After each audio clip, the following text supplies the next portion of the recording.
Tere jõudu! Tänase videoga tahaksin juhatada sisse meie järgmist nädalast Kulbertist algust saava uue kettaid tutvustama programmiga Päevaketas, kus ma iga hommik teile tutvustan ühte ketast ja selle kettal on terve päev siis soodsam hind kui kõigil teistel. Proovides niimoodi siis rohkem teha tuttavamaks erinevaid nimesi, mis on ennekõike Discraftil, siis neid on nii palju. Enamusi ei teatakse üksikuid ja seepärast on kevad algus just mõistlik midagi sellist, mina arvan ette võtta. Ja täna tutvustavas või õigemini ette kuulutavas videos ma tutvustaks meie algekomplekti. Ja algekomplekt on meil 3 kettast koosnev, nagu enamus kompaniidel. Seal on olemas putter, keskmaa ja driver. Ja kõik on hästi algesõbralik. Nii, ja mul on see pakist juba välja võetud siin need kettad. See on ilus värviline. Ja siin on just peale kirjutatud, et see on beginner's pack, algepakk. Kettaid 24,99 on USA hind. Meil on ta 24,90 eurodes. 3-kordse maailmameistri neid tossi pildid on siin. Ja jutuks, et siin on kleepsu peal ka kettad, kusjuures Discraftil aastast aastasse paki sisu muutub. Et selles mõttes minulgi on siin üllatus näha, mis siin täpselt on. Et putter on magnet, midrange on Comet ja driver on Amanger SS. Ja nüüd ma võtan need kettad ükshaaval ja vaatame, millega on tegu. Nii, putter on magnet. Magnet Pro D plastikus, mis on kõige tavalisem plastik. Ja tugev, mõnus. Magnet on selline tõesti väga algesõbralik. See juba see näppu panemise koht on siin väga mõnus. Ta on lennult alastabilise lennuga, kui temaga läheneda või drivida, siis ta läheb paremale ära. Vähemalt tugeva viske puhul tõenäoliselt algajatel on ta just mõnusalt sobiv. Ja puttimisel ta on väga hea õllivusega, ehk siis väiksema jõuga lendab kaugemale. Mis on muidugi miinus, kui korist mööda viskad, aga just alguses ma arvan, et niimoodi on hea puttida, kui sul on ta selline lihtsalt lendav. Nii, see on siis Pro D magnet ja Comet on keskmaa nimi. Ja tema on, nagu näete, X plastikus, mis on palju parem plastik, 10,90 versus 13,90 poes, ehk siis ta on tugevam, ta on veel parema haarduvusega. Ja Comet on nüüd selline, kui siin oli Nate Tossi pilt, siis Nate Tossis ta just avaldas oma uue selle In the Bag video, siis seal tema kotis ühtegi neist ketastest ei ole. Küll aga teine hästi tuntud ja maailma top 10 olev Discrafti mees Michael Johansson viskab seda ketast väga palju. Comet on tema üks selliseid go-to kettaid, sest tema ütleb, et ta viskab sellega kuni 385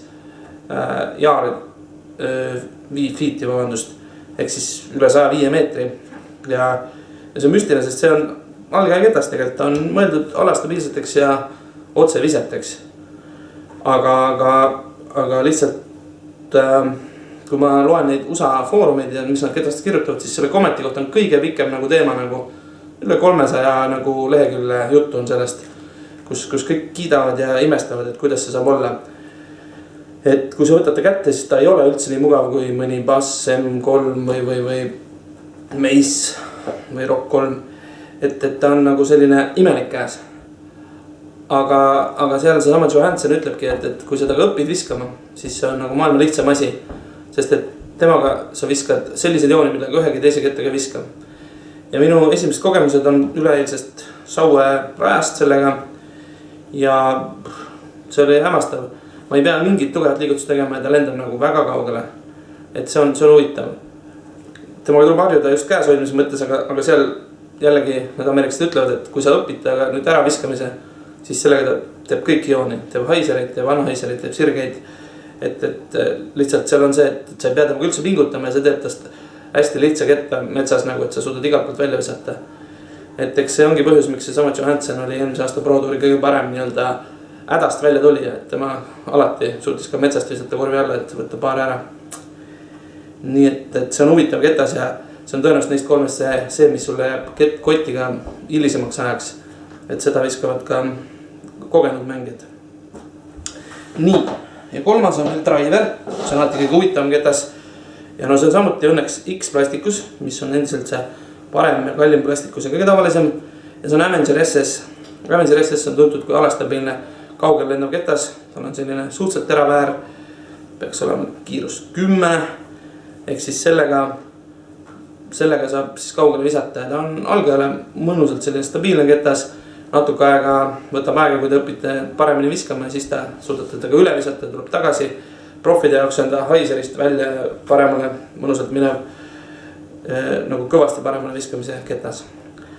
Aga noh, selleks läheb aega ja ma ütlen, et alguses on ta ikkagi just see, millega on lihtne kaugele visata. Ja jah, see on hea komplekt, aga siin ei ole midagi muud öelda.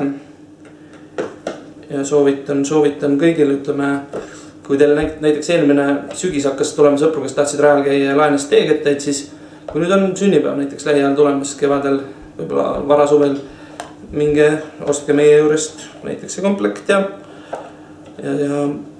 saab mees väga head kettad, millega hakata ise mängima. Meil on ka olemas tegelikult deluxe algaja komplekt, kus on siis ka teine driver veel ehk 4 ketast kokku. Ja jõulakott, see on siis 49,90. Nii et selline jutt siis meil tutvustuseks. Ja lõpuks ma veel näitan ühte väga kihvti ketast, mille ma sain siis Ameerika maalt. Keile Viskaga vahetasime talviste PA1 putri vastu, mis talle meeldis ja ta küsis, kas ma tahan vahetada.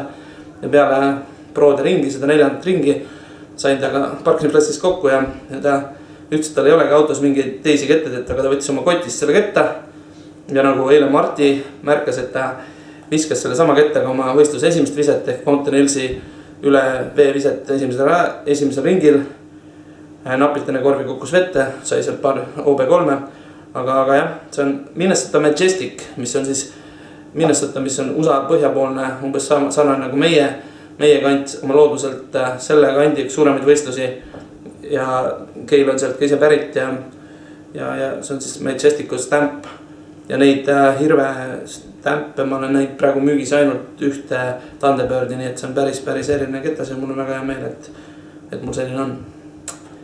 Aga nägemiseni juba esmaspäeval esimese ketta tutvustusega.